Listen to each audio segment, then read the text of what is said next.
Pengakuan korban ruda paksa ngaku diancam, Agus beri bantahan. Korban ruda paksa Iwas alias Agus Buntung, 21, mengaku mendapat ancaman. Diketahui, Agus, pria tanpa dua tangan asal Mataram, Nusa Tenggara Barat, NTB, itu ditetapkan sebagai tersangka kasus ruda paksa. Penetapan tersangka ini kemudian menjadi kontroversi. Publik menilai dengan keterbatasan fisik yang dimiliki Agus, tak mungkin melakukan tindak asusila. Pendamping korban, Ade Latifa mengungkap pengakuan kliennya. Latifa mengatakan, korban dan pelaku tidak saling mengenal sebelumnya. Pertemuan pertama keduanya terjadi di Taman Udayana. Ketika itu, korban sedang duduk santai sendirian sambil membuat konten. Saat itu, korban didatangi oleh pelaku yang kemudian diajak berkenalan. Keduanya pun berbincang ringan mengenai keseharian, keluarga hingga persoalan kuliah. Namun saat itu sempat terjadi beberapa percakapan yang kurang nyaman terkait dengan seksualitas yang kemudian membuat korban merasa kurang nyaman, sampai akhirnya sempat menangis juga, ketakutan, kata Latifa, dikutip dari YouTube Tiffany News, Senin, tanggal 2 Desember tahun 2024.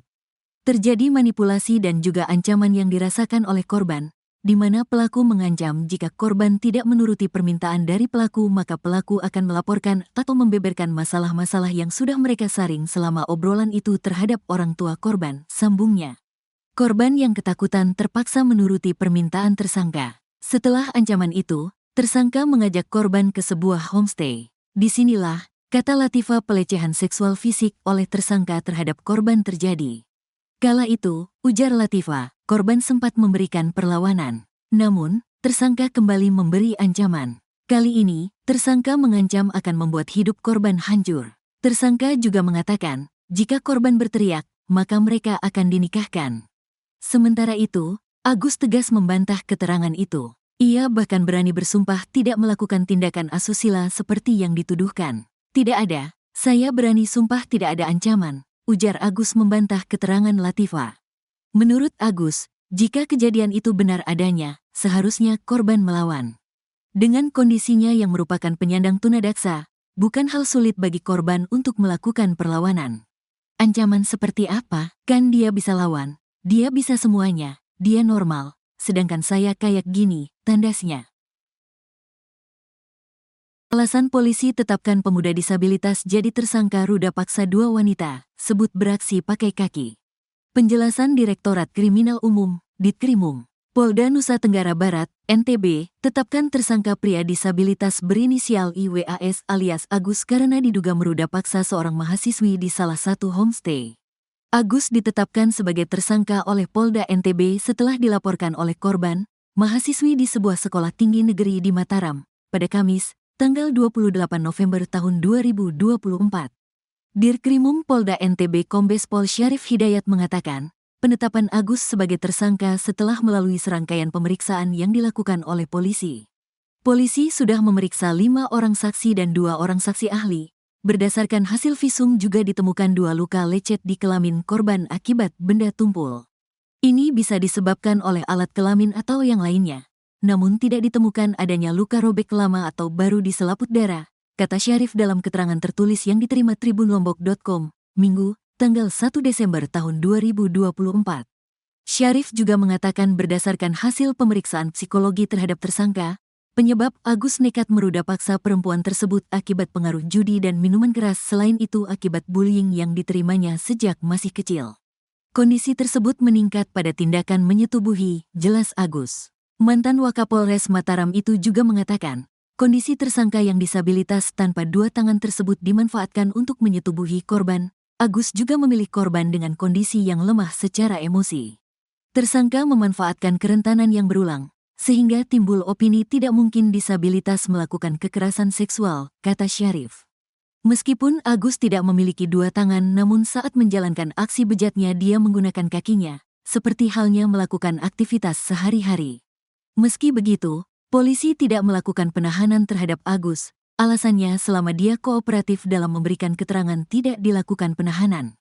Agus dikenakan Undang-Undang Nomor 12 Tahun 2022 tentang Tindak Pidana Kekerasan Seksual, TPKS, dengan ancaman 12 tahun penjara atau denda 300 juta rupiah. Sementara, Kepala Subdirektorat Remaja, Anak, dan Wanita, Renata Reserse Kriminal Umum Polda NTB AKBP Nimade Pujawati menjelaskan penetapan tersangka terhadap Agus pun sudah melewati sejumlah rangkaian. Polisi juga sudah meminta keterangan ahli. Kita sudah melakukan serangkaian kegiatan pemeriksaan saksi-saksi. Kita sudah menghadirkan ahli. Berdasarkan kesaksian ahli meningkatan status yang bersangkutan dari saksi menjadi tersangka, kata AKBP Nimade Pujawati lewat YouTube official iNews. Dikutip Minggu, tanggal 1 Desember tahun 2024. AKP Nimade Pujawati menerangkan kekerasan seksual yang dilakukan tersangka bukan dengan fisik. Ia menyebutkan modus Agus melakukan tindakan tersebut ada unsur tekanan sehingga korban takut dan tidak bisa menolak keinginan tersangka. Dia menggerakkan seseorang untuk mau melakukan tindakan yang dia kehendaki sehingga orang kemudian tergerak. Ada unsur menekan suatu kondisi merasa takut sehingga tidak bisa kuasa untuk menolak keinginan tersangka, katanya. Diketahui, kasus ini terjadi di sebuah homestay kawasan Mataram. Saat itu Agus bertemu korban di teras homestay, sampai kemudian viral di media sosial. Awal mula Agus, pria disabilitas di NTB dituduh ruda paksa mahasiswi hingga ditetapkan tersangka.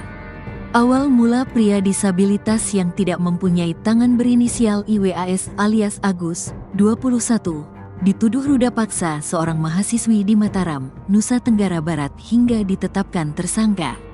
Diketahui, Agus resmi ditetapkan sebagai tersangka oleh Polda NTB setelah dilaporkan oleh korban, mahasiswi di sebuah sekolah tinggi negeri di Mataram, pada Kamis, tanggal 28 November tahun 2024. Adapun dalam video wawancara Agus dibagikan akun Instagram @lagi.viral, Agus mempertanyakan logika yang dipakai untuk mentersangkakannya. Mengingat kondisinya yang sulit untuk melakukan perbuatan seperti pemerkosaan. Sebab Agus jadi tidak bisa pergi keluar rumah lantaran dituduh sebagai pelaku kekerasan seksual. Sedih banget kayak mati semua-muanya, jadi tersangka, enggak bisa kemana-mana, kata Agus. Dikutip dari video akun Lagi Viral, Sabtu, tanggal 30 November tahun 2024. Bahkan, sehari-hari Agus mengaku masih dibantu orang tuanya untuk berpakaian hingga makan. Sebagaimana Bapak lihat, saya masih dimandikan dan dirawat oleh orang tua saya. Semua aktivitas seperti buang air besar dan kecil pun dibantu orang tua. Kok bisa saya dituduh memperkosa atau berhubungan secara paksa? Bagaimana saya bukannya gitu, papar Agus. Agus juga menegaskan bahwa jika tuduhan pemerkosaan itu benar terjadi, korban pasti bisa melawan. Agus pun mengurai fakta sebenarnya soal tudingan ia memerkosa mahasiswi.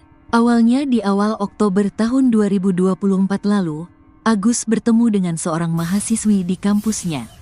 Kala itu Agus minta bantuan ke wanita tersebut untuk mengantarkannya ke kampus setelah makan siang.